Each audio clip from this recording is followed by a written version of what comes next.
Look at India.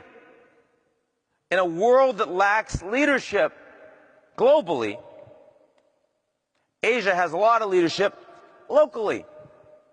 And Modi's win is huge. I was in India a couple months ago, and I was astonished at the biggest complaints that I heard domestically.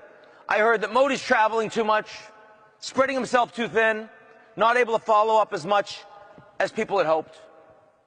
I also heard that Arun Jaitley, who is the extremely competent Minister of Industry, Communication, Commerce, and like 3 other things, because Modi's actually consolidated what had been a 70-person cabinet, is working so hard that he looks sick and that they're worried about his health. I got to tell you, the idea that in India those would be your two biggest complaints is astonishing.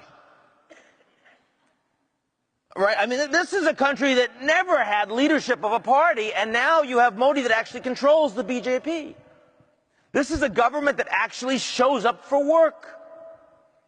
This is a government that actually isn't corrupt. Truly isn't corrupt. That's astonishing in India. Now, don't get me wrong. The place is decentralized. It's going to take a long time.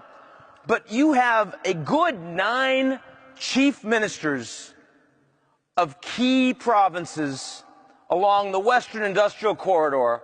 So it's Maharashtra. It's Modi's own historic Gujarat. You look at Hyderabad, you look at Bangalore, and these are places that are aligned with Modi, and they are implementing policy, and they are going to take off. And that's exciting, because India has been such a disaster story for decades.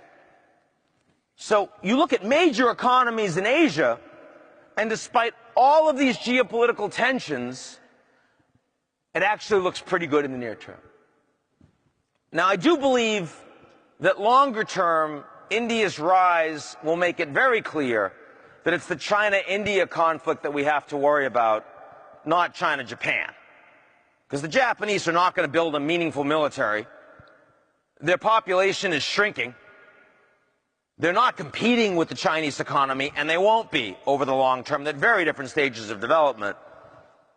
They just hate each other historically. But India-China, if India is actually getting their game on, when you see Modi going to Vietnam and saying, we'd really like some blocks for exploration for energy, in return we're going to sell you a bunch of Coast Guard vessels so that you can deal with the Chinese more effectively in the South China Sea, that long-term poses a serious problem. But not today.